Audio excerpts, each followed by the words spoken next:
with us for another edition of the Speed Cafe Summer Grill, brought to you by KTM. Make sure you check out their awesome range of 2021 machines now by going to the KTM website or checking them out on Facebook. For this edition, we are going to talk about emerging stars in the single-seater scene that are both from Australia and New Zealand. Greg Murphy is with us for this discussion, and we are delighted to be joined by Zoom by none other than Mark Webber. G'day, mate.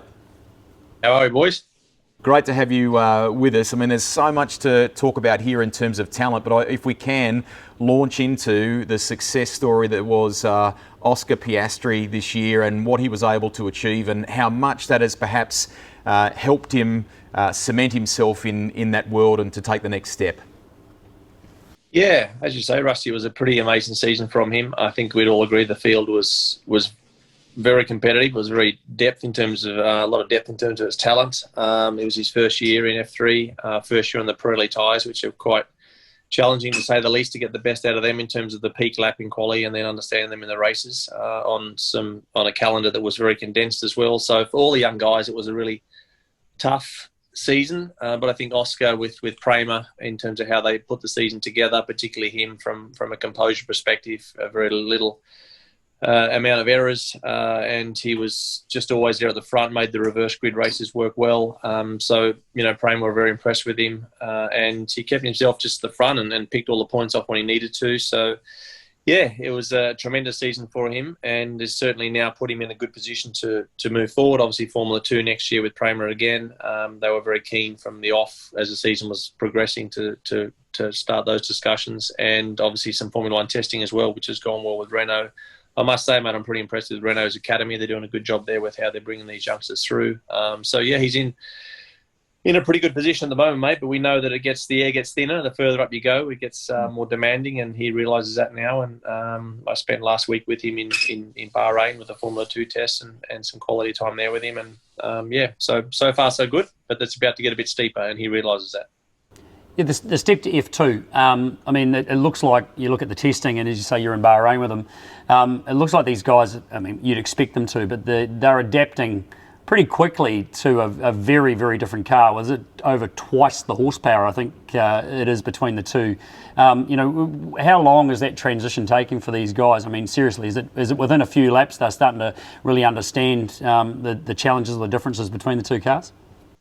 Yeah, good question, buddy. I think, I was there. Oh, and I hate wearing a headset and a radio and looking like a dork just standing around. But I really wanted to be there for that first hour or two, just to get a feel for listening to him on the radio and how that was the transition, because there's a lot of calibration, as you know, mate, going on in terms of him understanding that step up. I think there was a bit of a fluke in his favour in terms of having some good exposure on that track in the F1 car. So obviously that was only a few weeks before. So in terms of horsepower, in terms of his acceptance of the speed, was certainly he was pretty dialed into that pretty quickly. And even just blew me away. His first set of tyres wasn't a million miles away from Sportsman already. His teammate that had a lot of experience from the previous years, which I just don't get. I don't know how they can do it, because I certainly couldn't, but I needed a bit more time to get my eye in. But I think the offline work, mate, too, the simulators, they do a good number of laps in there in terms of preparation. The biggest thing for him was the steering ratio, so just getting used to sort of the amount of bang for buck he was getting on that in terms of the input of how that was working in terms of correcting the car and being on top of that. So doesn't take long, mate. They're all pretty quick now, and they just dial themselves in really fast, whether it's the offline work, but also his exposure to some of the F1 mileage has certainly helped him. Can I get your thoughts, if we can, on a couple of others that are emerging and that are, got great potential as well, Mark? Firstly, from the Red Bull family, which you retain great connections with, and you also know the Doohan family reasonably well. Jack Doohan, what are your thoughts, and particularly for 2021? Yeah, I think Jack clearly was not in a team that they could show what he's capable of. I think HWA, by their own admission, it looked pretty challenging for them. Both their programs, Formula 3 and Formula 2, they look like they're still trying to find the right people to get the most out of those championships for them. So Jack definitely was a frustrating year for him. I don't think there's any doubt about his speed, but I think in terms of getting him, having a second season, he'll really benefit from that, knowing all the tracks, knowing the sort of nuances with the tyres, and understanding how to put the race weekends together in a better environment for him will be really, really good. So I think there was a lot of compounding frustrations that built out through the season for him in terms of trying to get more out of the car and the environment and the team. And then it just, as we know with this sport, it can get quite demanding in terms of how that affects your confidence, particularly in the condensed season that he had. So I think that was really hard for young Jack to do that. And also just the times are so competitive, how that championship was in terms of how tight the times were. So yeah, I think that we're all. I am. I mean, as you know, as you said, mate, I'm pretty close to the Doones, and I'm really keen to see how Jack goes in 21. What about Alex Peroni, mate? Another Aussie doing good things, and showed some great speed in 2020 as well. Yeah, that's right. I mean, I like Alex a lot. He's certainly raw in terms of his raw speed. He reminds me of Will Power, actually. Will Power was always ballistically quick, always seems to be rough around the edges, like Will to this day, and he still admits to that. He's still just trying to finally polish himself up in terms of that last part of his profession. And I'm not critiquing in any way, saying that by any means I was still learning until we all put our helmets up, and I was certainly doing that. But Will, street circuits and sort of getting out there and getting on a green track and getting going and wheel-to-wheel combat. I mean, there's hardly anyone better, and I see that a lot of that in Alex. I just hope that he has the opportunity to race again at I don't know if he wasn't at the F2 test. So I hope that he can get a budget together to stay over there in Europe, because I still think again in the right environment with the right people around him to get him just that.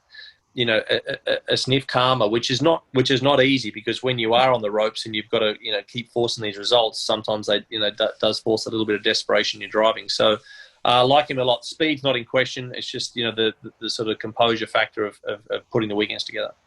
We'll keep the theme going with drivers of the Tasman region, if you will, and look to Liam Lawson now, because Murph and I saw him mark at a race meeting in Cromwell at Highlands in recent months, and he was a bit gutted about the end championship result in Formula 3, but man, did he dominate that final round. Yeah. I think he drove well this year, mate. Given again the team, he was a standout in that team, and he was on his own in that respect. As I say, I keep an eye on him because of he was a threat in a way to Oscar in terms of he was wheel to wheel a lot with him, but also with Red Bull. There's a bit of internal banter with Helmut saying that, I said, well, you got to pick the fast guys like Oscar, not these other guys, so winding him up. So, but Liam drove brilliantly, mate. I think that, and he's hungry, tenacious. I can see he's applying himself well. Looks like he's taking his conditioning seriously. So these are all the things. These are good standards, and sort of the self-discipline that's required to take him on the journey that he's in Formula 2 next year. So moving up, I'd imagine to the bigger cars and doing good things, because I see him.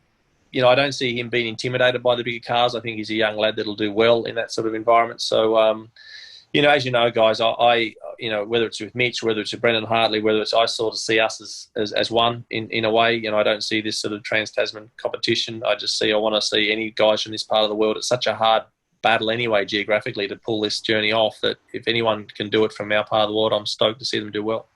Yeah, just on that, geographically, as you say, it's a bit of a challenge. I mean, the reputation side of things for the Anzacs up there, surely it must be pretty strong. I mean, the per capita representation and how hard it is to get up there. I mean, the Anzacs obviously impressing the big guys, the big teams. Yeah, that's right, mate. I think especially in the junior category or Formula 3 last year, we had a lot, obviously, and it is. We've always been pretty healthy in the junior categories. Yes, in phases, on and off.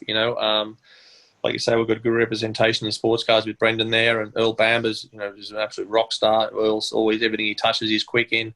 And Mitch obviously doing really well in Formula E, and the Cassidys of this world, and there's lots of guys that have just continued to do well, but it's just getting somehow we still haven't been able to get them through that last curve and holding a Formula One seat. I mean, Brendan was in there for a small period, but just couldn't quite hang on to it for a while. So that's our next big challenge, is to get a guy that can get over that honeymoon period in Formula One, which is 1 year, and then year 3 to 2 is really when the acid test is, and let's see, hopefully in the next 5 years we see a few guys convert.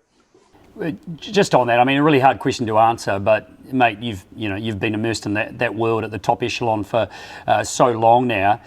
Just what you see with, say, Oscar, and what you see with Liam, just picking the two, those guys, at the end of the day, if the cards fall the right way, they do a good job in F2, they could seriously make their way and be F1 drivers pretty easily based on what you know? No question, mate. I think that they've certainly shown what they can do in the junior categories. I think it's around then showing how they can work in the bigger environments, and that can be for some people quite intimidating to work in those big teams, and the dial of intensity just really gets ramped up when you are. If it is, either of them move into a Red Bull environment, for example, for Liam, or Oscar into Renault, whatever, that could be exposure to Verstappen, exposure to Alonso, exposure to and you seriously need to have your shit together, because it can be over in 6, 7 races, 8, 9 races, so they know what they're in for. And they, I strongly believe they could do a tremendous job, but we ultimately don't know, buddy, that, once they are put into that really, really hot environment, some flourish, some love it, some love having the people around them. They can use the resources, they can use the engineering, firepower. They really flourish in that situation. Some crumble, they just can't deal with it. So, so far so good. They can do it. Oscar, the composure side for me is a real big string in his bow, and I'm boring him to hell about it in terms of how impressive that is for him at this young age, and to have the speed but yet have the sort of composure, and the engineers love working with. He's not up and down with setup and sort of the weekend and track temps. He's very, very, very calm, which is a great thing to have, because you can just focus on the things you can control instead of dealing with a neurotic driver. And he's got a bit of personality, which is starting to come through too, and we love that. We could talk about more Aussies and Kiwis in this discussion, Marcus Armstrong, for example, and more. We'll keep you up to date on all of their progress leading into the 2021 season right here on speedcafe.com. That wraps up another episode of the Summer Grill. Our thanks to Mark Webber and to Greg Murphy. We'll be back with another one real soon, all with thanks to KTM, ready to race. KTM are giving away some awesome summer essentials each week. Stay cool with a KTM Powerwear pack featuring a shirt, cap, thongs or jandals, sunglasses and lanyard. To enter the draw, all you need to do is subscribe to Speed Cafe in the sign up box below this video. It is that easy. And we'll have another episode of the KTM Summer Grill for you tomorrow. Stay tuned.